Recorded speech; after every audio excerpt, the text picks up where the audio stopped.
నా దేవుడు ఇక్కడ మాట్లాడట్లేదు.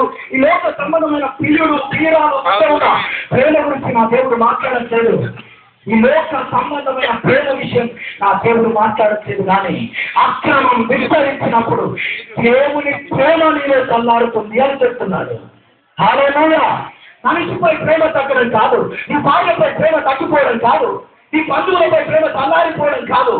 దేవుని యొక్క ప్రేమే నీలో చల్లారిపోయినప్పుడు నువ్వు అక్రమకారుడిగా క్రమము తప్పి నడుస్తావు. దేవుని కొరకు మండాల్సిన నీవు చల్లారిపోయిన స్థితిలోనికి వస్తావా దినం. దేవుని ప్రేమ ఎలా ఉన్నది అనేది ముందు మనకు అర్థం కావాలి. అవునా? మనుష్య సంబంధమైన ప్రేమ గురించి నేను మాట్లాడట్లేదు. అక్రమం విస్తరించినప్పుడు దేవుని యొక్క ప్రేమ చల్లారిపోతుంది. ఒక విషయం గమనించండి. చాలా మంది భార్యలు ఒక్కొక్కసారి అంటారు, భర్త ఏదైనా పని మీద చాలా రోజులు వెళ్ళినప్పుడు నా మీద నీకు ప్రేమ తగ్గిపోతుందేంటి? అవునా? తగ్గిపోతుందంటారా చల్లారుతుందంటారా? తగ్గిపోతుంది అనేది సరి అయినది. అవునా? కానీ ఇక్కడ యేసు మాట్లాడినప్పుడు ఆయన మనుష్య రీతిగా మాట్లాడలేదు, ఆత్మ సంబంధమైన మర్మమును మాట్లాడాడు. ఆమేన్. పర సంబంధమైన మర్మమును తీసుకొని ఆయన మాట్లాడాడు. అక్రమం విస్తరించుట వలన దేవుని యొక్క ప్రేమ చల్లారుతుంది అని అంటే ప్రేమ ఎలా ఉన్నది అని నీకు అర్థం కావాలి. పరమగీతం 8వ అధ్యాయం 6వ వచనం. పరమగీతం 8:6. ప్రేమ మరణమంత బలమైనది,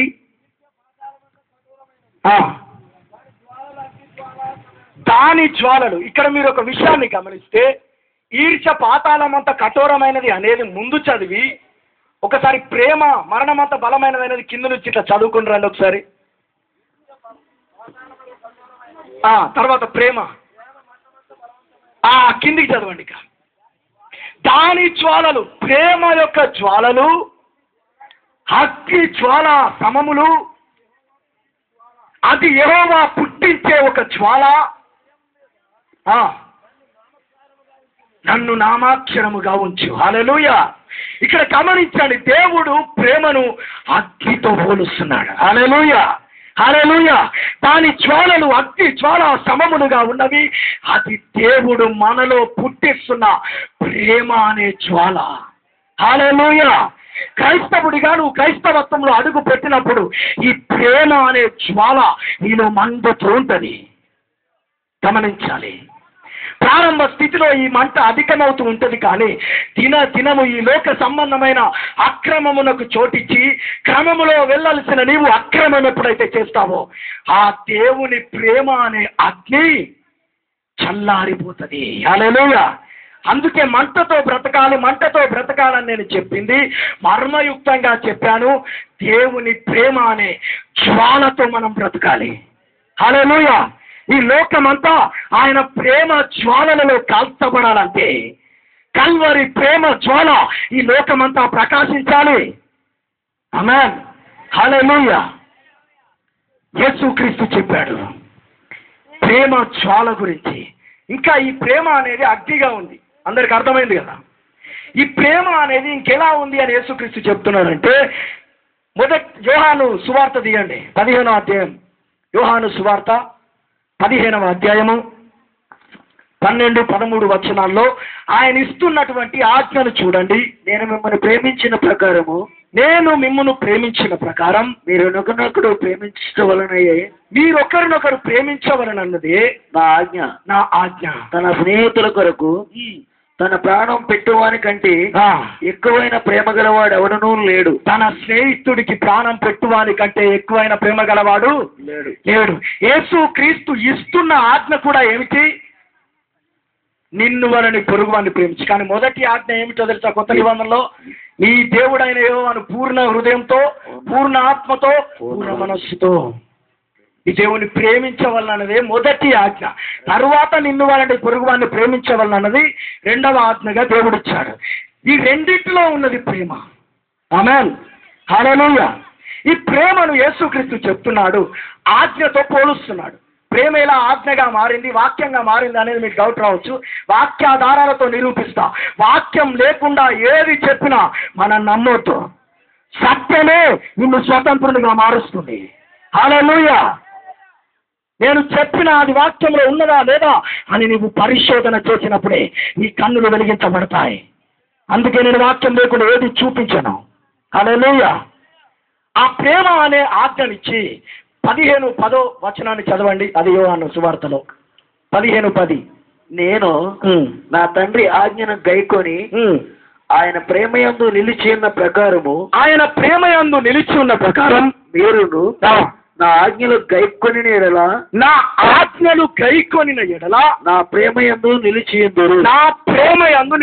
అంటే ఆజ్ఞకి ప్రేమకి ఇక్కడ కనెక్ట్ చేస్తున్నాడు. గమనించాలి. నేను తండ్రి ప్రేమయందు నిలిచి ఉన్నట్టుగా మీరు నా వాక్యమును అంగీకరించడం ద్వారా, ఆజ్ఞను అంగీకరించడం ద్వారా మీరు నా ప్రేమ అనే అగ్గిలో నిలిచి ఉంటారు. హల్లెలూయా. హల్లెలూయా. ఇక ఆరిపోనటువంటి అగ్గిలో మీరు నిలుస్తారు అని యేసుక్రీస్తు చెప్తున్నాడు. 14వ అధ్యాయము 15వ వచనాన్ని చదవండి. అదే యోహాను సువార్తలో. మీరు నన్ను ప్రేమించిన ఎడల నా ఆజ్ఞలను గైకొందురు. మీరు నన్ను ప్రేమించిన ఎడల ఆజ్ఞను గైకొందురు. ప్రేమించకపోతే ఆజ్ఞను గైకొండు. ఆజ్ఞకి ప్రేమకి ఇక్కడ కనెక్టెడ్ ఉంది. అవునా? ఇప్పుడు ముందు ప్రేమ ఏమై ఉన్నది? అగ్నిగా ఉన్నది. ఇప్పుడు ప్రేమ ఏమై ఉన్నది? ఆజ్ఞగా ఉన్నది. ఈ మూడు ఒక్కటిగా ప్రేమలో కలిసి ఉన్నది. చాలా జాగ్రత్తగా గమనించాలి. తరువాత ప్రేమ అయి ఉన్న వ్యక్తి ఎవరు అనేది నేను చూపిస్తాను. ఇంకొక వచనం 14:21 వచనం. నా ఆజ్ఞలను అంగీకరించి వాటిని గైకొని వాడే నన్ను ప్రేమించేవాడు. నా ఆజ్ఞను అంగీకరించి వాటిని గైకొని వాడే నన్ను ప్రేమించేవాడు. నన్ను ప్రేమించేవాడు నా తండ్రి వలన ప్రేమింపబడును. నేనును వానిని ప్రేమించి వానికి నన్ను కనపరుచుకుందునని చెప్పాను. వానికి నన్ను కనపరుచుకుందు. 4:23. ఏంటండి? 14:23. నన్ను ప్రేమింపని వాడు నా మాటలు గైకొనడు. జాగ్రత్తగా వినండి. నన్ను ప్రేమించిన వాడు నా ఆజ్ఞను గైకొనడు, పాటించడు. మీరు వినిచున్న మాట నా మాట కాదు, నన్ను పంపిన తండ్రిదే. చాలు. అంటే ఇక్కడ గమనించండి. ఆజ్ఞకి ప్రేమకి ఇక్కడ ఆయన కనెక్టెడ్ చేసి వాడుతున్నాడు. నన్ను ప్రేమించకపోతే నా వాక్యం నీలో నిలిచి ఉండదు. నా వాక్యం నీలో ఉంటే నా ప్రేమ నీలో ఉంటుంది. నా ప్రేమ నీలో ఉంటే నీలో అగ్ని మండుతూ ఉంటుంది. హల్లెలూయా. హల్లెలూయా. హల్లెలూయా. గమనించాడు చాలా జాగ్రత్తగా. ఆయన ప్రేమలో మనం నిలిచి ఉన్నప్పుడు, ఆయన వాక్యాన్ని మనం అంగీకరిస్తున్నప్పుడు ఆ ప్రేమ అగ్నిగా మారుతుంది. దేవుని వాక్యం ఎట్లున్నదని దేవుని వాక్యం సెలవిచ్చింది? నా మాట అగ్ని వంటిది కాదా? అంటే వాక్యం ఎలా ఉంది? అగ్నిగా ఉన్నది. అగ్ని ఎలా ఉంది? ప్రేమగా ఉన్నది. ప్రేమ ఎలా ఉంది? ఆజ్ఞగా ఉన్నది. గమనించాలి. అంటే ప్రేమను 3 రకములుగా వర్ణించి ఒక్క దానిలో నుంచే 3గా తీసి ఆయన ఇక్కడ బోధిస్తున్నాడు. నన్ను ప్రేమించిన వాడు ఖచ్చితంగా నా ఆజ్ఞలో నిలిచి ఉంటాడు, నా చిత్తాన్ని చేస్తాడు. నేను చూపిన ప్రేమ అతడి లోకంలో ఉన్నప్పుడు ఈ లోకానికి చూపిస్తాడు. మరి క్రైస్తవులుగా బ్రతుకుతున్న మనం ఈ లోకానికి క్రీస్తు ప్రేమను చూపిస్తున్నామా? చెప్పండి. అవునా? ఈ లోకంలో ఆయన యొక్క ప్రేమ ఎలా ఉంటుందో అన్యునికి తెలియట్లేదు. వారు క్రైస్తవులు అంటున్నారు కానీ ఆ క్రీస్తు ప్రేమ ఎలా ఉంటుందో ఈ ద్వారా బయటికి రావాలి. ఒక జ్వాలగా మండుతూ వచ్చినప్పుడే వారు కాల్చబడి ఏమవుతారు? ప్రేమలో నిలిచిపోతారు. హల్లెలూయా. 4:23 చెప్పింది అదే ఆయన. నా ఆజ్ఞలు గైకొన్నవాడు లో నేను నిలిచి ఉందును అని. హల్లెలూయా. హల్లెలూయా. 1 యోహాను పత్రిక తీయండి. 5వ అధ్యాయం 3వ వచనం. 1 యోహాను పత్రిక 5:3. ఇక్కడతో మీకు ఆజ్ఞ అనే దానికి కూడా అర్థమవుతుంది ప్రేమ ఎలా ఉంది అనేది. మనము ఆయన ఆజ్ఞలను గైకొనుటయే దేవుణ్ణి ప్రేమించుట. హల్లెలూయా. హల్లెలూయా. ఇప్పుడు మీకు అర్థమైందా? ఆజ్ఞ నీలో ఉంటే, వాక్యం నీలో ఉంటే చాలు, దేవుని ప్రేమ నీలో ఉన్నట్టు. ఇవాళ ఆషామాషిగా మనం వాక్యం చదివి నాలో వాక్యం ఉంది, ప్రేమ ఉంది అనుకోవడం కాదు. వాక్యానుసారముగా నువ్వు జీవించినప్పుడు ఆ ప్రేమలో నుంచి ఒక అగ్ని ఉత్పత్తి అవుతుంది. హల్లెలూయా. హల్లెలూయా. ఆ ప్రేమలో నుంచి ఒక దీపములో అగ్ని ముట్టించబడి ఈ లోకములోనికి నువ్వు నడుస్తున్నప్పుడు నీ ద్వారా దీపమై అనేకులకు వెలిగించే దీపంగా మారుతుంది. హల్లెలూయా. హల్లెలూయా.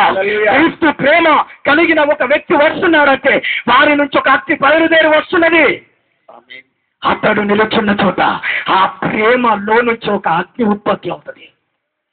ఆయన వాక్యం ప్రకటిస్తున్నప్పుడు అది అగ్నిగా మారి మంటగా మారి నీ హృదయాల్లో దేవుని ప్రేమగా పెట్టబడుతుంది.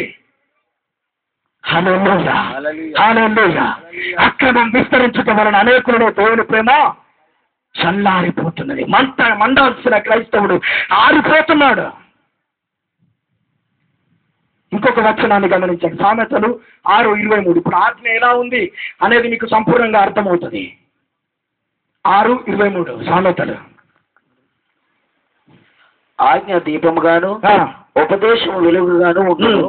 శిక్షార్థమైన గద్దింపులు జీవ మార్గములు. శిక్షార్థమైన గద్దింపులు జీవ మార్గములు. జీవ మార్గములు. హల్లెలూయా. ఆజ్ఞ ఎలా ఉంది? దీపముగాను. దీపంలో నుంచి ఏమొస్తుంది? వెలుగు వస్తుంది. వెలుగు వస్తుంది. అవునా కదా? అగ్ని ఎక్కడుంటుందో ఆ అగ్ని వెలుగును ఉత్పత్తి చేస్తుంది. గమనించాలి. ఆజ్ఞ దీపముగాను ఉపదేశము వెలుగుగాను మారిపోయింది. హల్లెలూయా, హల్లెలూయా. దేవుని ఆజ్ఞలు అంగీకరిస్తున్న ఒక వ్యక్తి, దేవుని చిత్తానుసారముగా వాక్యానుసారముగా నడుస్తున్నటువంటి ఒక వ్యక్తి అగ్ని లేకుండా ఎక్కడికి రాడు. ఆమేన్, హల్లెలూయా. నేను ఆ వాక్యమును మాలో పెట్టుకొని దాన్ని ధ్యానిస్తున్నప్పుడు అంట మా హృదయంలో మంట ప్రారంభమవుతుంది. దావీదు ఏం చెప్పాడు? నేను దాన్ని ధ్యానించుచుండగా మంట పుట్టెను అన్నాడు. అన్నాడా లేదా వాక్యం?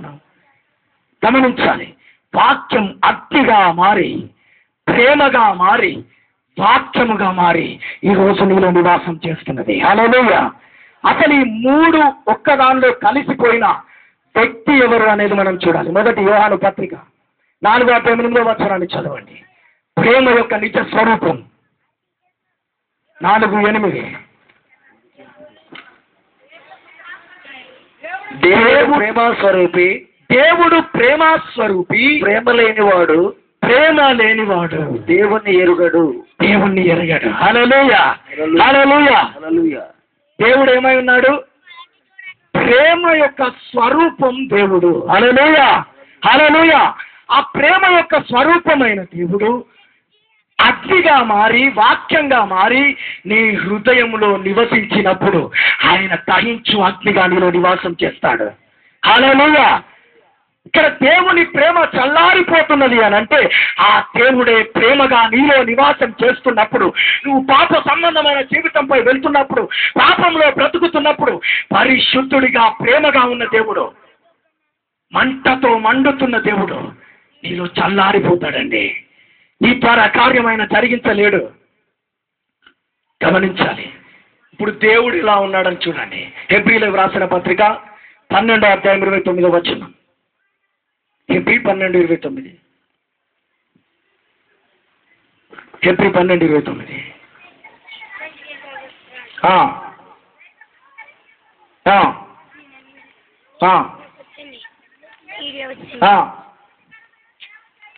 నీతికరమైన సేవ చేయుదుము, ఏలయనగా మన దేవుడు అగ్ని స్వరూపముగా ఉన్నాడు. హల్లెలూయా, హల్లెలూయా. ఇప్పుడు గమనించండి. ప్రేమ అగ్ని, అవునా? ప్రేమ వాక్యం, వాక్యమే దేవుడు, దేవుడే అగ్ని. హల్లెలూయా. ఇలా వాక్యముగా అగ్నిగా ప్రేమగా మారి పరిశుద్ధాత్మ ద్వారా మన హృదయములో ఆయన కుమ్మరించబడ్డాడు. రోమీయులకు రాసిన పత్రిక 5:5. రోమీయులకు రాసిన పత్రిక 5:5. ఎందుకనగా ఈ నిరీక్షణ మనలను సిగ్గుపరచదు. మనకు అనుగ్రహింపబడిన పరిశుద్ధాత్మ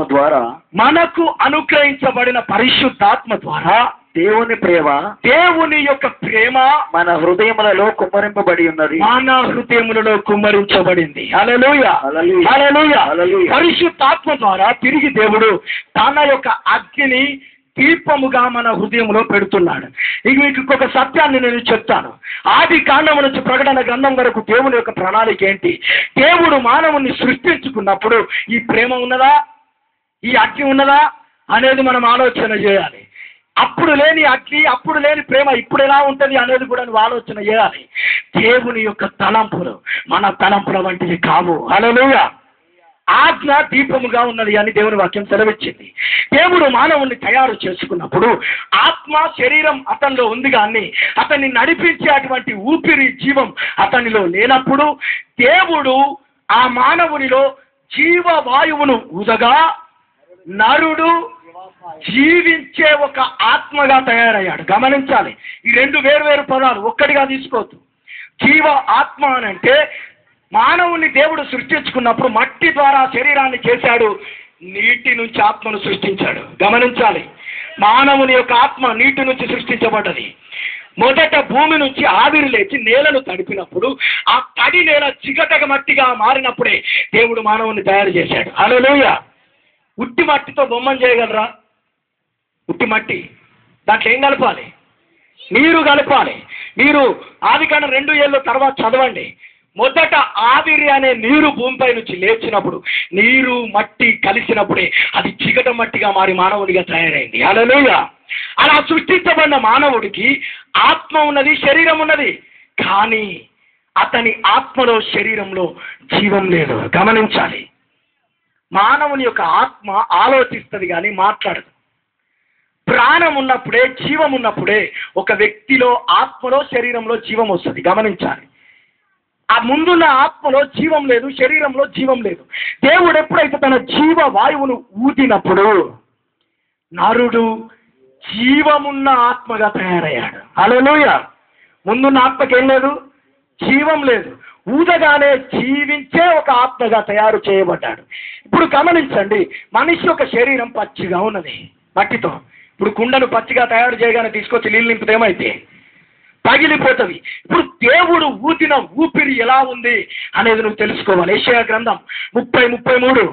ఇప్పుడు ఆదాము యొక్క శరీరం కాల్చబడడానికి, ఆత్మ కాల్చబడడానికి దేవుడు ఊదిన ఊపిరి ఎలా ఉన్నది అనే చదువు. పూర్వం నుండి లోపేతు సిద్ధపరచబడి ఉన్నది, అది మెలకు దేవతకు సిద్ధపరచబడి ఉన్నది. చదవండి. లోతుగాను విశాలముగాను ఆయన దాన్ని చేసి ఉన్నాడు. అది అగ్నియు విస్తార కాష్టములను కలిగి ఉన్నది. గంధక ప్రవాహముల వలె. ఇక్కడ గమనించండి, గంధకము యొక్క ప్రవాహం వలె యెహోవా ఊపిరి జీవ వాయువు దాన్ని రగులబెట్టును. హల్లెలూయా. హల్లెలూయా. దేవుని ఊపిరి ఎలా ఉంది? గంధక ప్రవాహం. అగ్ని వేరు, గంధకం వేరండి. నువ్వు అగ్నిలో నీ చెయ్యిని పెట్టి చూడు, అది పైన చర్మాన్ని మాత్రమే కాలుస్తుంది. కానీ గంధకంలో చెయ్యి పెడితే నీ ఎముకలతో సహా పొడిగా మార్చబడాల్సిందే.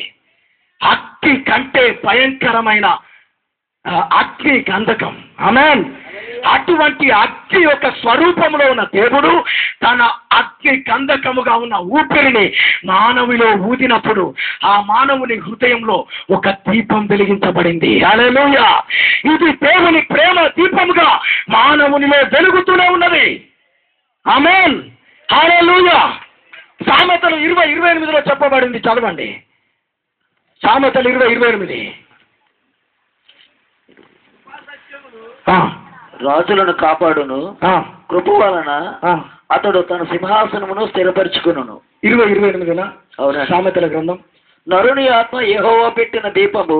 నరుని యొక్క ఆత్మ యెహోవా పెట్టిన దీపం. అది అంతరంగములన్నిటినీ శోధిస్తుంది. హల్లెలూయా. నరుని యొక్క ఆత్మను ఎవరు పెట్టారు? యెహోవా పెట్టిన దీపం. ఆజ్ఞగా, దేవుని వాక్కుగా ఆజ్ఞ దీపమై ఉన్నదని చెప్పబడిన రీతిలో మానవుని యొక్క ఆత్మను ప్రేమగా దీపంగా దేవుడు వెలిగించాడు ఆదిలో. ఆమేన్. మొదట సృష్టించబడిన మానవుడు దేవునితో సహవాసం చేసేవాడు, దేవుని ప్రేమతో ఉండేవాడు. మానవుడు ఎప్పుడైతే పాపం చేస్తున్నాడో ఆ దేవుని ప్రేమ చల్లారిపోయిందండి. గమనించాలి, ఆ దీపమును సాతాను ఆర్పివేశాడు. తిరిగి ప్రేమ అనే దీపం, వాక్యం అనే దీపాన్ని మానవుల్లో వెలిగించాలని ఆరాటపడ్డ దేవుడు ధర్మశాస్త్రాన్ని అగ్ని ప్రమాణముగా, వాక్యముగా, ఆజ్ఞగా మోషే ద్వారా ప్రజలకు అందించాడు. గమనించాలి, ఈ ఆజ్ఞలు ఎవరైతే పాటిస్తున్నారో, అంగీకరిస్తున్నారో ఆజ్ఞ దీపముగా మారి తిరిగి మానవుడు వెలిగించబడతాడు అని ఆశపడ్డాడు దేవుడు. ఆమేన్. తిరిగి నా ప్రేమ వారిలో ఉంటది అని ఆరాటపడ్డాడు నా దేవుడు. కానీ ఏ ఇశ్రాయేలు జాతి కూడా దేవుని వాక్యాన్ని అంగీకరించలేదు. ఏ ఒక్కరు కూడా దేవుని వాక్యములకు విధేయత చూపలేదు. తిరిగి మానవుని జీవితంలో చీకటి చీకటి చీకటి. తన ప్రవక్తలను పంపి ప్రజలారా తిరిగి రండి నా వాక్కు దగ్గరికి అని ప్రకటించిన ఏ ఒక్కరు ఆయన వాక్యం వైపు తిరగకుండా మరణ ఛాయలలో చీకటిలో ఉన్న ప్రజలు ఆ మరణములో చీకటిలో కూర్చుండి ఎటు వెళ్ళాలో ఎరగని స్థితిలో ఉన్నప్పుడు చీకటిలో కూర్చుండి ఉన్న జనులు గొప్ప వెలుగును చూచి ఉన్నారు అని యేసు క్రీస్తు వెలుగుగా దీపముగా అగ్నిగా ఈ లోకానికి పంపాడు. యేసు క్రీస్తు లోకానికి వచ్చినప్పుడు ఆయన చెప్పిన మాట ఒక్కటే, లూకా 12:49 ప్రకారం, నేను అగ్ని వేయడానికి వచ్చాను. ఆమేన్. అది రగులుకొని మండాలని ఆశపడుతున్నాను అన్నాడు ఆయన. ఎక్కడ వేస్తున్నాడు అగ్ని? నీ హృదయంలో. ఆరిపోయిన నీ హృదయం తిరిగి యేసు క్రీస్తు అనే వాక్యం ద్వారా వెలిగించడానికి తండ్రి చిత్తమును తయారు చేశాడు. హల్లెలూయా, హల్లెలూయా. యేసు క్రీస్తు లోకానికి వచ్చినప్పుడు మరణ ఛాయలు గల దేశ నివాసులు గొప్ప వెలుగును దీపమును చూచారు. ఆమేన్. నన్ను వెంబడించేవాడు చీకట్లో నడవక గొప్ప వెలుగును చూచాడు అని. ఆమేన్. యేసు ద్వారా ఆరిపోయిన ప్రేమ దీపం కల్వరిలో తిరిగి వెలిగించబడింది. చప్పట్లు కొట్టి భయపడతాం. నా యేసే ప్రేమ, ఆ యేసును మిత్రుడప్పుడు ఈ లోకం మీద మనుషుల దగ్గర ప్రేమను వెతకకు, ఒక మనుషుని చూసి కనపరచకు. దీపాన్ని వెలిగించిన యేసయ్యను కనపరచు. మేము ఎక్కడికి వెళ్ళినా మాలో ఉన్న యేసు కనిపించాలని ఆరాటపడతామండి. నేను మరణిస్తే ఇప్పటికి మీ ఎదుట నిలబడడానికి నేను ఉండకపోయేవాడిని. ఆయన కృపే లేకపోతే నేను బ్రతుకునేవాడినే కాదు. అది అలుసుగా తీసుకొని నా జీవితం కొరకు, నా యొక్క ఘనత కొరకు నేను ఆశపడేవాడిని కాదు.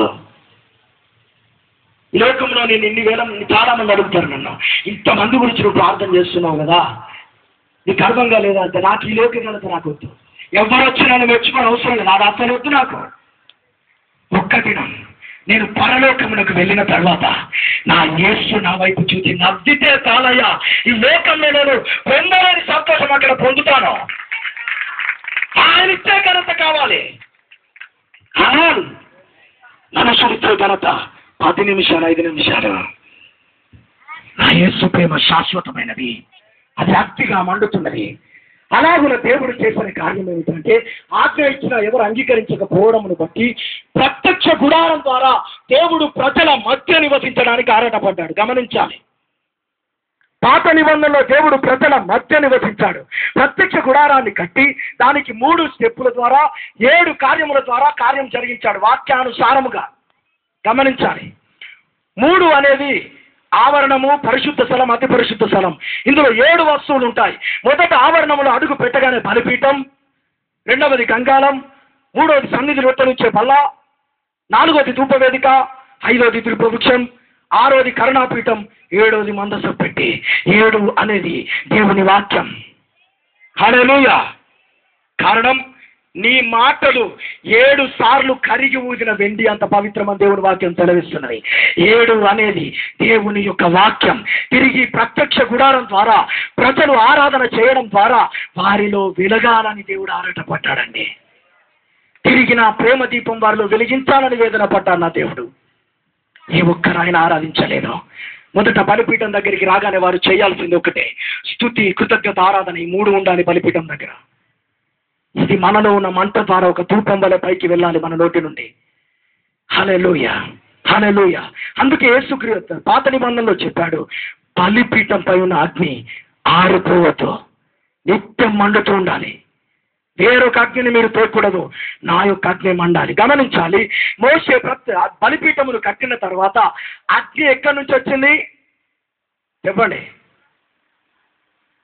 మొదట ప్రత్యక్ష గుడారాన్ని తయారు చేసి బలిపీఠాన్ని కట్టినప్పుడు మొట్టమొదటిసారిగా అగ్ని పరలోకం నుంచి దిగింది. ఆ బలిపీఠమును కాల్చినప్పుడు ఇదే అగ్ని కంటిన్యూ కావాలి. ఇంకొక అగ్ని నువ్వు తయారు చేయడము కానీ నీ చేతిలో ఉన్న అగ్గిపెట్ట ద్వారా ఆ బలిపీఠాన్ని ముట్టిస్తే మరణిస్తావు. గమనించాలి, నాదాహు అబీహులు ఏం చేశారు? అన్యాజ్ఞని అర్పించిన చేత చనిపోయిన వారు ఉన్నారా లేదా బైబిల్లో? అన్యాజ్ఞ అంటే వారు సొంతగా తెచ్చి కట్టెల ద్వారా పెట్టింది. ఈ అగ్ని పని చేయదు నా దేవుని దగ్గర. దహించు అగ్ని అయిన ఆ దేవుని అగ్ని ఆ బలిపీఠంపై మండాలా. ఆమేన్. చూడండి, పాత నిబంధనలో ఈ ప్రత్యక్ష గుడారం ఆలయం ఉన్నది, అవునా? మరి కొత్త నిబంధనలో ఆలయం ఎవరు? మనమేనండి ఆలయం. ఇప్పుడు బలిపీఠం ఎక్కడున్నది? నీ హృదయం అనే బలిపీఠం హృదయంలో ఉన్నది. ఆ 7 వస్తువులు నీ హృదయంలో ఉన్నవి. కానీ కొత్త నిబంధన అగ్ని బయటి నుంచి రాలేదు. ఎవరో నీ మీద చెయ్యేస్తే నీలో పుట్టే అగ్ని నిజమైన అగ్ని కాదు. పెంతెకొస్తు దినమున వారు ప్రార్థిస్తున్నప్పుడు ఆలయముగా వారిని ఏర్పరచుకొని మేడ గదిలో ఉన్నప్పుడు అగ్ని నాలుకలుగా పరిశుద్ధాత్మ ద్వారా దేవుని ప్రేమ అనే అగ్ని మనలో కుమ్మరించబడింది. ఆ దినం అక్కడి నుంచి పౌలు శిలాలు అగ్నితో మండి దేవుని రాజ్యాన్ని కట్టారు. మంటతో పేతురు బోధిస్తే 3000 మంది రక్షించబడ్డారు మొదటి ప్రసంగానికి. హల్లెలూయా. అక్కడి నుంచి మండుతున్నటువంటి అగ్ని ఈ ప్రాంతంలో ఆగిపోలేదు. AD 76 వరకు పౌలు శిలాలు మరణిస్తే ఆ దినము నుంచి 1991 వరకు 12 కోట్ల మంది క్రీస్తు కొరకు హతసాక్షులుగా మారిపోయినా ఈ అగ్ని ఇప్పటి వరకు మండుతూనే ఉన్నది. ఆరిపోతున్నటువంటి అగ్ని కాదు నా ప్రియుడి అగ్ని. ఇప్పటికీ క్రీస్తు కొరకు హతసాక్షులుగా అనేకులు ఆయన ప్రేమను ప్రకటించడానికి మండుతున్నారు. ఆమేన్. నీ బలిపీఠంపై అగ్ని ఆరిపోవద్దు. ఉజ్జీవం నీ చేతుల్లోనే ఉంది. మొదట ఉజ్జీవం ఎక్కడ ప్రారంభం కావాలో తెలుసా? నీ ప్రార్థనా గదిలో ముందు ఉజ్జీవం ప్రారంభం కావాలి. తర్వాత నీ చుట్టూన్న ప్రాంతాల్లో ఉజ్జీవం ప్రారంభం కావాలి. అది పాకుతూ ఈ ప్రపంచమును యేసు యొక్క ప్రేమ జ్వాలలలో కాల్చేదిగా కావాలి. హల్లెలూయా, హల్లెలూయా. అందుకే యేసుక్రీస్తు అగ్ని వేయడానికి వచ్చి వెలుగుగా వచ్చి మనలో పరిశుద్ధాత్మ ద్వారా తన అగ్నిని కుమ్మరించి నిజమైన దీపాన్ని తిరిగి వెలిగించాడండి. మొదట మానవుడి యొక్క పాపం అక్రమం ఎక్కడ విస్తరించి ఆరిపోయిన దీపాన్ని యేసు శిలువలో తిరిగి వెలిగించాడు. ఇక ఆ దీపం మా ప్రాణము పోయినా ఆరిపోదు. ఆమేన్. ఆ మంట నీలో రావాలి. ఈ మంట నీలో వస్తే నిన్ను తాకడానికి ఎవ్వరు నీ దగ్గర రారు. గమనించండి, మోషే 40 దినాలు ఐగుప్తు దేశంలో ఉన్నాడా? మిగతా 40 సంవత్సరములు మిద్యాను దేశానికి పారిపోయి 40 దినాలు ఆ గొర్రెలను కాస్తూ జీవించినప్పుడు అతను ఎన్నడూ ఒక కొండ మీద అగ్ని చూడలేదు. కానీ ఆ రోజు కొత్తగా చూస్తున్నాడు. చూసి ఇదేంటి కొత్తగా అక్కడ వెలుగు కనిపిస్తుంది అని చెప్పి కొండ ఎక్కుతున్నాడు మోషే. కొండ ఎక్కుతున్నప్పుడు దగ్గరికి వెళ్తున్నప్పుడు మోషే ఆగు, ఇది పరిశుద్ధ స్థలం, నీ చెప్పులు విడిచి ఇక్కడికి రా అని దేవుడు అన్నప్పుడు అందులో నుంచి మోషే దేవునితో అనొచ్చు, ఏంటిది పరిశుద్ధ స్థలమా? 40 సంవత్సరముల నుంచి కొండ మీద నా గొర్రెలను మేపుతున్నాను. ఇదే పొదలో ఎన్నోసార్లు తినిపించి నా చెప్పులతో తొక్కాను, ఎన్నోసార్లు ఇటు అటు నడుచుకుంటూ వెళ్ళాను. ఈ రోజు నా పరిశుద్ధ స్థలంగా మారిపోయింది. ఇది ఆలోచన వచ్చుంటుందా? ఖచ్చితంగా వచ్చుంటుంది. కానీ దేవుడు అనున్న మాట ఏంటో తెలుసా? ఆయనకు బయలుపరిచాడు. బైబుల్ గ్రంథంలో అన్నీ వ్రాయబడలేదు, దేవుడే అన్నీ బయలుపరుస్తాడు. యోహాను రాశాడు, బైబుల్ గ్రంథాన్ని వ్రాయాలంటే భూలోకం సరిపోదంట. ఆమేన్. ఆయన మర్మములు మనకు అనుగ్రహించబడ్డవని యేసుక్రీస్తు చెప్పాడు. అది నేను ధ్యానిస్తున్నప్పుడు దేవుడు నాతో మాట్లాడాడు. మోషే, నువ్వు 40 సంవత్సరాల నుంచి తొక్కుతూ వస్తున్నావేమో ఈ పొదని, ఈ అగ్ని, ఇక్కడున్న ప్రాంతాన్ని. నువ్వు 40 సంవత్సరాల నుంచి తొక్కింది వేరు, ఇప్పుడు తొక్కి చూడు అగ్ని మండుతున్నది అని. హల్లెలూయా. నిన్న మొన్నటి దాకా నువ్వు తొక్కా, ఓకే, ఇప్పుడు తొక్కగలవా? కారణం నిన్న మొన్న అగ్ని లేదు, ఇప్పుడు నీలో అగ్ని వచ్చింది. నిన్న మొన్నటి వరకు అందరూ నిన్ను అణచివేశారా? ఎవరు నిన్ను లెక్క చేయలేదా? ఎవరు నిన్ను పట్టించుకోలేదా? ఎవరు నిన్ను చులకనగా చూశారా? అందరూ నిన్ను తొక్కిపోయి వారి కార్యమును జరిగించుకున్నారా? ఈ రోజు నువ్వు వెలిగించబడితే నిన్ను తొక్కడానికి వారు దగ్గరికి రారు. మోషే 40 సంవత్సరాలు తొక్కింది వేరు, అగ్ని మండుతున్నది. ఇప్పుడు తొక్కగలవు చూడు. మోకరించాడు అగ్ని ముందు. హల్లెలూయా. ఈరోజు నీలో మండుతున్న మంట ముందు లోకమే తలవంచాలి. హల్లెలూయా, హల్లెలూయా. ఈ అగ్ని ఎప్పుడైతే మండుతో, ఈ ప్రేమ ఎప్పుడైతే జ్వాలగా మండుతో, దేవుడు తన అభిషేకం ఇచ్చి తన పరిచర్యకి ఎన్నుకుంటాడు. ఈరోజు అభిషేకం అంటే ఏదో దిగి వస్తున్నది, ఎక్కడి నుంచో పరిగెత్తుకుంటూ వస్తుంది అన్న భ్రమలో ఉన్నారు చాలా మంది. అభిషేకం అన్న మాటకు అర్థం ఏంటో తెలుసా? దేవుని చేత ఎన్నుకొనబడుట అని. ఆమేన్. యేసుక్రీస్తు ఎందుకు అభిషేకించాడు? వీధులకు సువార్త ప్రకటించడానికి, నలిగిన వారిని విడిపించడానికి, తన పరిచర్య నిమిత్తం అభిషేకించాడు. ఆమేన్. అభిషేకంలో నమ్మకంగా ఉండకపోతే, అభిషేకంలో పవిత్రంగా ఉండకపోతే, మీరు కలిగి ఉన్న అభిషేకమే మిమ్మల్ని నాశనం చేస్తుంది. గమనించాలి, సాధారణమైన విషయం కాదు. దేవుని ప్రేమతో ఎల్లప్పుడూ మండేవాడు ఒక గొప్ప అభిషేకంతో ఉంటాడు. హల్లెలూయా. ఈరోజు అభిషేకం నీకు కావాలి, ఇస్తాను నా దేవుడు. ఆమేన్. హల్లెలూయా. అభిషేకం ఇవ్వడానికి ఆయన ఆరాటపడుతున్నాడు. నా బిడ్డలందరూ మండే జ్వాలలుగా మార్చాలి. నేను పుట్టిస్తున్న జ్వాల వారిలో ప్రేమగా, ఆజ్ఞగా, వాక్యముగా మారి నన్ను ఒక వెలుగుగా ఈ లోకానికి చూపించాలి. ఆమేన్. హల్లెలూయా. ఇటువంటి ప్రేమ ఉన్నదా? అక్రమం విస్తరించడం వలన దేవుని ప్రేమ అనే అగ్ని చల్లారిపోతుంది. అటువంటి దినములలో నువ్వు వస్తున్నావు. ఈ ప్రేమ ఆరిపోకూడదు. ఆరిపోవద్దంటే వాక్యానుసారంగా నువ్వు బ్రతకాలి. ఆజ్ఞయే నీ ప్రాణముగా మారాలి, వాక్యమే నీ జీవితముగా మారాలి. అలా మారినప్పుడు ఖచ్చితంగా దేవుని ప్రేమ నీలో యాక్టివేట్ అవుతుంది. ఆ మంట నీలో యాక్టివేట్ అవుతుంది. ప్రేమ ఉంటే, వాక్యం ఉంటే, ఆ ప్రేమ వాక్యం నుంచి అగ్ని ఉత్పత్తి అవుతుంది. ఆ అగ్ని ఉత్పత్తి అవుతే వెలుగు ప్రకాశిస్తుంది. హల్లెలూయా, హల్లెలూయా. ఇంకా చాలా మర్మం ఉందండి అగ్ని గురించి. సాతాను మనలో పెట్టిన అగ్ని ఏంటి? దేవుడు మనకి ఎలా అగ్నినిచ్చాడు? ఇవన్నీ గొప్ప గొప్ప రీసెర్చ్ ఉంది బైబిల్ గ్రంథంలో. అనేక రహస్యములు నా హృదయంలో భద్రపరుచుకున్నాను. ఆమేన్. మనుష్యులు బోధించిన బోధ కాదు ఇది. ఆమేన్. దేవుడు బోధించిన సత్యం. ఈ సత్యమే మిమ్మల్ని స్వతంత్రులుగా మార్చగలదు. హల్లెలూయా. దేవుని ప్రేమ యందు నిలిచి ఉండువాడు అగ్నిలో నిలిచి ఉన్నాడు. అగ్నిలో నిలిచి ఉన్నావని పట్టుకుంటే ఎవడైనా కాలిపోతాడు. అవునా? ఈరోజు మిమ్మల్ని సాతాను ముడుతున్నారంటే మీరు ఎక్కడున్నారు? అగ్నిలో లేరు. దేవుని ప్రేమ జ్వాలలో ఏది ఆర్ప చాలదు అని పరమగీతంలో చెప్పబడింది. యెహోవా పుట్టించిన జ్వాల అది. నీ ద్వారా మండాలి ప్రియ సహోదరి సహోదరుడా. నా దేవుడు కోరుకుంటున్న మంట ఇదే. ఆమేన్. హల్లెలూయా. మండాలి మండాలి అంటే ఆయన ప్రేమ జ్వాలలు ఎగిసి పడాలి లోకమంతా. కల్వరి ప్రేమ ఈ లోకమంతా జ్వాలలుగా పాకాలి. చూడండి, అగ్నికున్న గుణం ఒకటి. కొంచెం నిప్పు విస్తారమైన అడవిని తగలబెట్టాలా. ఆమేన్. హల్లెలూయా. ఒక్కడిగా ఒక నిప్పు రవ్వగా ఒక ప్రాంతంలో అడుగుపెట్టు, ఆ ప్రాంతమే తగలబడిపోవాలా అగ్నితో. ఆమేన్. సాతాను పెట్టిన తాత్కాలికమైన అగ్ని తీసివేయబడి దేవుని అగ్ని మండాలి వారిలో. నిన్ను పక్కకొచ్చి నిలబడ్డ ప్రతి వాడు కష్టపడాలంటే వాళ్ళ దేవుని ప్రేమ యాక్టివేట్ కావాలా? ఇది నా యేసు కోరుకుంటుంది. నేనొచ్చి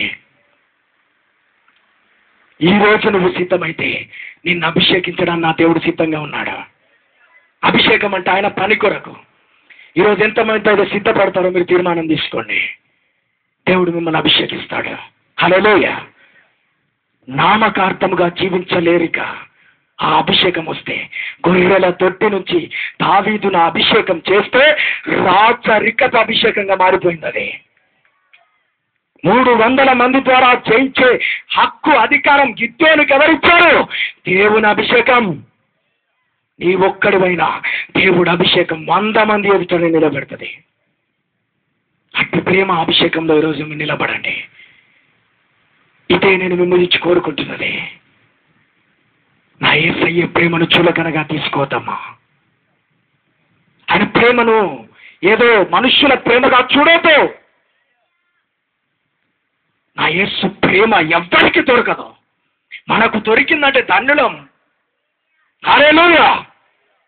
ఆయన సన్నిధిలో గడపడానికి నిన్ను నీవు సిద్ధపరుచుకుంటే, నీతో మాట్లాడి నిన్ను నడిపించడానికి నాయకుడిగా నా యేసు దిగి రాబోతున్నాడు. ఆమేన్. హల్లెలూయా. లేచి నిలబడదాం. ఒక్కసారి ఆఖరి దినంలో అడుగు. ఆయన నాతో ఖచ్చితంగా చెప్పాడు, నేను వారిని నింపుతాను, నా కొరకు సిద్ధపడ్డ వారిని ఖచ్చితంగా నింపుతాను అని. ఏ ఒక్కరు మౌనంగా ఉండొద్దామా? ఒక్కసారి గొంతెత్తి అడుగు. ఈరోజు నీలో ఆరిపోయినటువంటి ఆ దీపం వెలిగించబడిందా? ఆయన ఆరాటపడ్డ దీపం నీలో వెలిగించబడిందా? అక్రమము విస్తరించడం వలన అనేకులలో దేవుని ప్రేమ చల్లారిపోయిందే. ప్రియ దేవుని బిడ్డ, ఈరోజు ఆ ప్రేమ నీలో వెలిగించబడాలి. ఒక తీర్మానం తీసుకో. ప్రభా, నీ ప్రేమతో నిండాలా, నీ సేవలో నేను నిండాలా, నీ కొరకు ఒక జ్వాలగా మారాలి అని ఆరాటపడుతున్నా ప్రతి ఒక్క సహోదరుని మా దేవుడు నింపబోతున్నాడా? నా దేవుడు నింపబోతున్నాడా? ఆయన ఆజ్ఞలో ప్రారంభం కాబోతున్నది.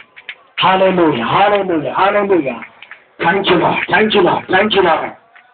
Thank you Holy Spirit. ఈరోజు ప్రియ సహోదరుడు అడుగు, ఈ దేవుడు నింపబోతున్నాడా? తన ప్రేమానికి జ్వాలలో నువ్వు కలగాలని ఆశపడు. ఆయన అద్భుతం నింపబోతున్నాడు. థాంక్యూ. ప్రతి ఒక్కరు నింపబడతారు. దేవుని అభిషేకం తలపై వస్తున్న సమయం ఇది. దేవుని అభిషేకం తలపై ఉన్నంత సమయం ఇది. ఆహారోడు కష్టము మీదుగా కారుతున్నటువంటి అభిషేకం. హల్లెలూయా. కూరద శిరల ధరణ అసురణ ఎదర్కడెదరగశ్యాల సేరణ. తండ్రి వందనాలు. హల్లెలూయా. ఇది అడుగుతున్నాను. ఈ రోజు నువ్వు మౌనంగా ఉంటే ఇంకా ఎప్పటికీ నువ్వు పొందుకోలేవా? కొంచెం ఈ దేవుని అభిషేకంతో ఈరోజు నువ్వు నింపబడతావు. విలువైతే ఒక గొప్ప అభిషేకం. వారు గుర్తించాల్సిన అభిషేకం. వాళ్ళకులు విడుదల కావాలి. వాళ్ళకులు విడుదల కావాలి. తప్పివేయాలి కట్టుదల పెట్టాలి. తప్పివేయాలి కట్టుదల పెట్టాలి. అభిషేకం నా పైన ఆత్మరైన వరుణాలయమా. అభిషేకం నా పైన ఆత్మరైన వరుణాలయమా. అభిషేకం నా తల పైన ఆత్మరైన వరుణాలయమా. అభిషేకం నా తల పైన ఆత్మరైన వరుణాలయమా. శుభవార్త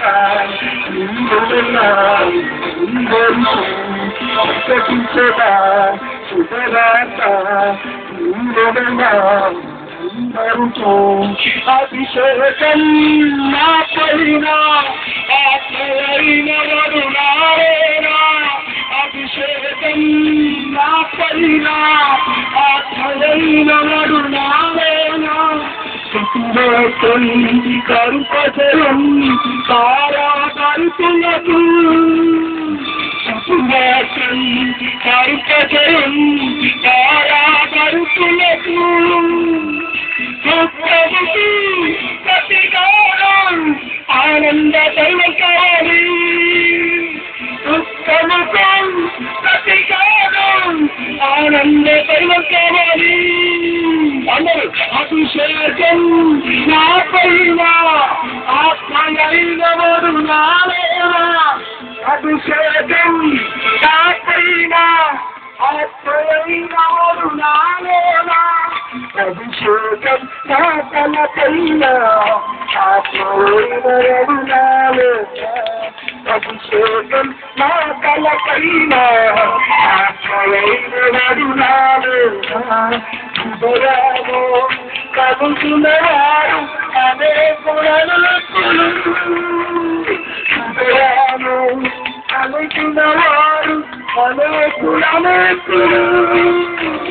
మరొకటగా దేశమత చేసుని నామములో మరొకటగా దేశమత చేసుని నామములో అభిషేకం నాపైన ఆశ్రయైనడు నారాయణ అభిషేకం నాపైన ఆశ్రయైనడు నారాయణ అభిషేకం నా జగపైన ఆశ్రయైనడు నారాయణ అభిషేకం నా జగపైన ఆశ్రయైనడు నారాయణ శుభవార్త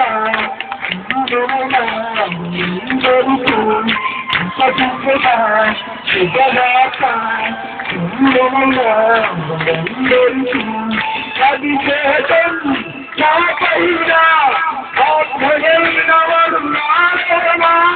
అభిషేకం నాపైన ఆత్మయైనవాడు నారాయణ అభిషేకం నాపైన ఆత్మయైనవాడు నారాయణ అభిషేకం నా తలపైన ఆత్మయైనవాడు నారాయణ అభిషేకం నా తలపైన ఆత్మయైనవాడు నారాయణ అభిషేకం నా తలపైన ఆత్మయైనవాడు నారాయణ అభిషేకం నా తలపైన ఆత్మయైనవాడు నారాయణ అభిషేకం నా తలపైన ఆత్మయైనవాడు నారాయణ అభిషేకం నా తలపైన ఆత్మయైనవాడు నారాయణ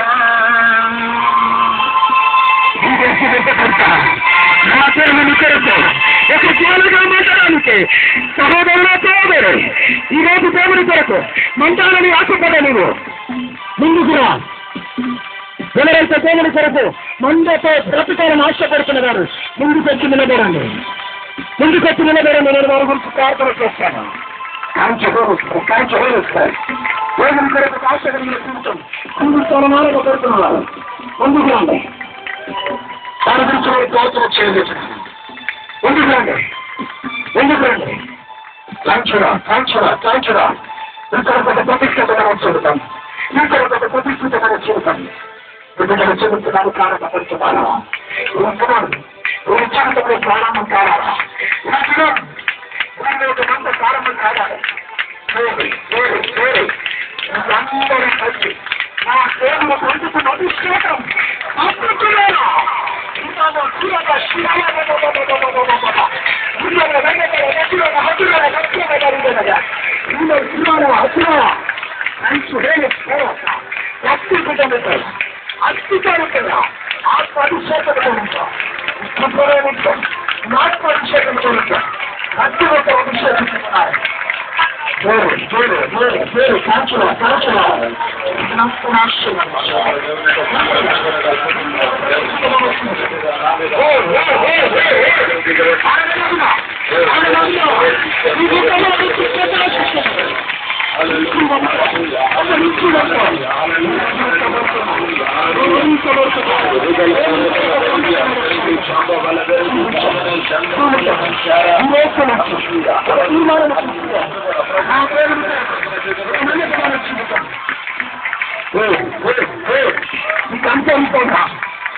పరిశుద్ధాత్మన్నా అనుకున్నాడు.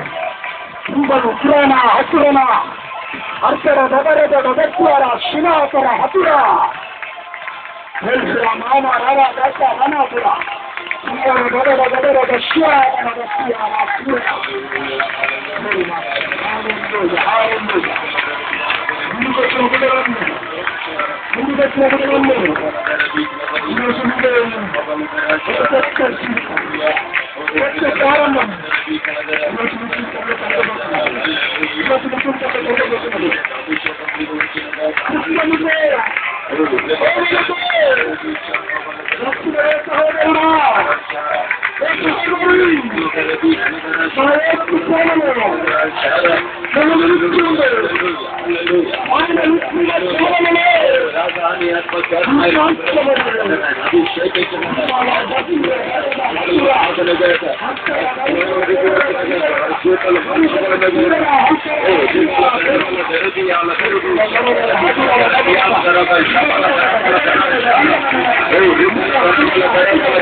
అభిషేకం కోసం ఆరాధపడుతున్నా. అభిషేకం ఈ మూలకి అభిషేకం జ్వాలగా మండుతున్నది. మీరందరూ వెలిగించబడ్డారు.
శక్తిని ప్రత్యక్షతతో ఉన్నవాళ్ళు అభిషేకం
మాట్లాడుతున్నాము నా యొక్క రావాలని చూడలేకపోతాను.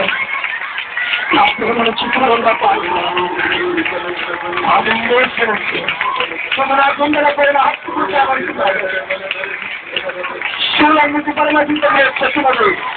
నీ ప్రేమ చేత నేను ఊర్చుకుంటున్నాను. రాదు ఆ ప్రేమను విడిచిపెట్టున్నాను.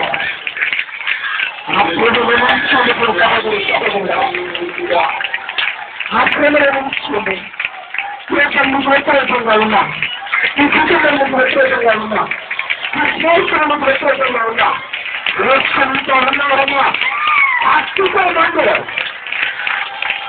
నా తండ్రి నన్ను అందించగలని ఒక ప్రార్థన మారుతున్నట్టు అందరికీ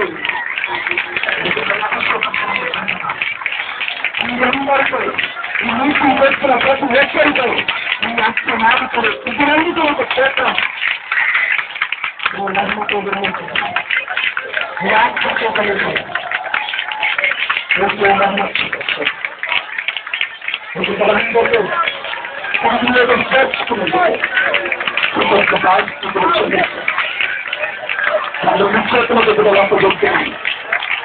అందుకరికి పంపించిన పని మీద సంతృప్తించాను. మీరు తన హృదయం ఈరోజు తిప్పుకొని నడిచారు. నేను వారిని స్థిరపరచు, నేను వారిని స్థిరపరచు, స్థిరపరచు. పేరు నిమిత్తంగా చదువుతాను, పేరు నిమిత్తం చింతపడతాయి.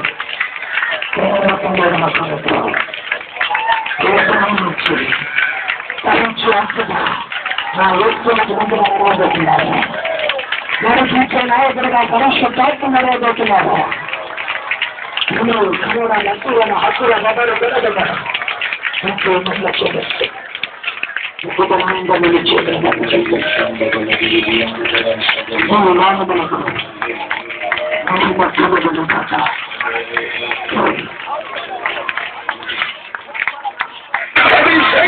అభిషేకాన్ని